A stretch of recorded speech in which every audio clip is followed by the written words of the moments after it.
because we are talking prison reform, right? And your advocacy work based around that, because we still in civics. We engage in the civics right now. I love this conversation, and I love the fact, one, that you are a part of this initiative, Every Voice, Every Vote. I think is important, and it was also very important for us to hold ourselves accountable to amplify those like yourself who are doing civic work, right?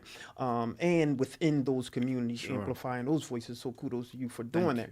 I want to back up, because as we talk about prison reform, and I want to shout out Kadida Kerner from, what's the organization she from? The New Pennsylvania Project.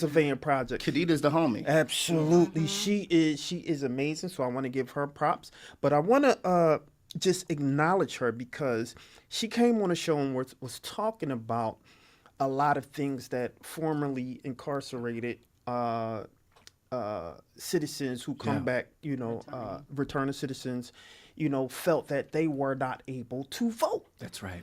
So we aired one of the episodes that she was on, and someone stopped me in the street, and he was, thank you so much.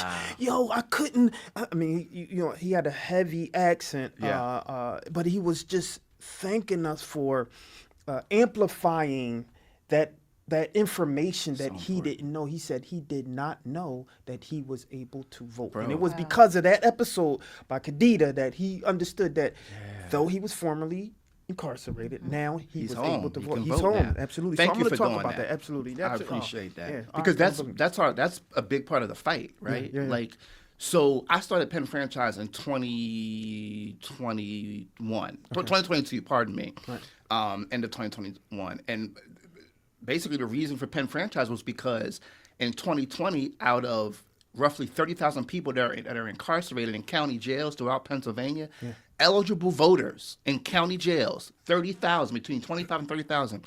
Y'all want to know how many people requested a mail-in ballot in 2020? I'll give you a guess. You want to guess? Anybody want to guess?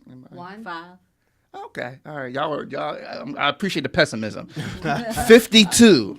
Wow. 52 out of 30,000.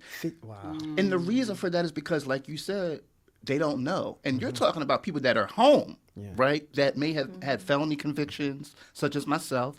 But once you're home, it doesn't matter what conviction you have. You can vote.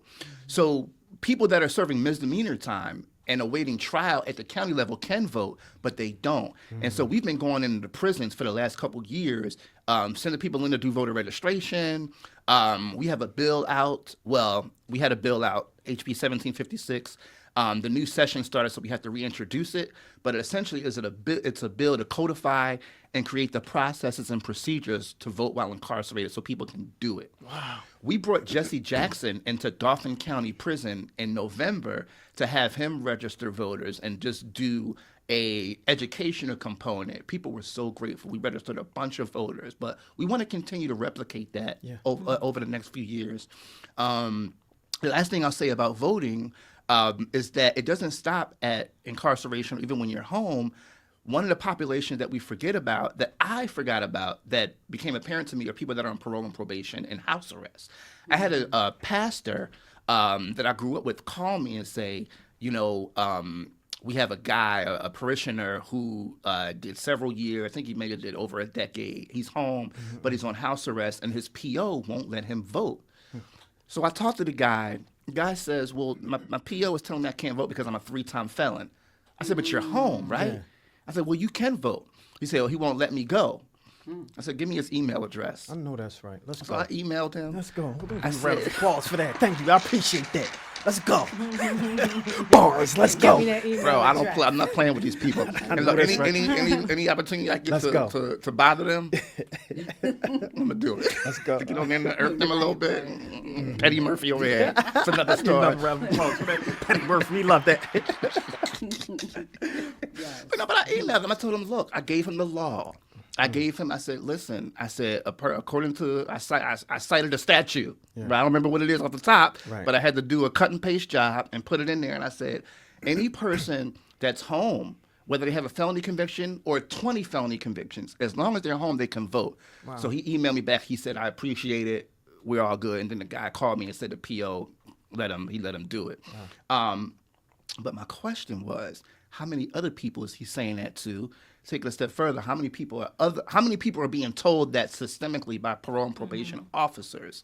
So the next iteration in this fight is to look at parole and probation and what they're being told when it comes to voting time. People on house arrest, are they being allowed to walk up and cast a ballot? Do they know that they can vote by mail now because of Act 77 or Act 111? I don't know. So the people know that they can do it by mail And now. the POs might not know. They don't. Yeah, They totally don't. Not, yeah. No, they don't know because they're not informed. Like we have to, like I have to, a lot of law enforcement, parole and probation officers, even COs, corrections officers, jail administrators, wardens, I have to tell them what the deal is. Yeah. A lot of times they just don't know. So, it would behoove us to know our rights. And that's why I'll cite the Black Panther Party. When I was a teenager, I idolized the Black Panther Party. But what I idolized most about them was not the fact that they were carrying guns. I idolized the fact that they memorized the Constitution.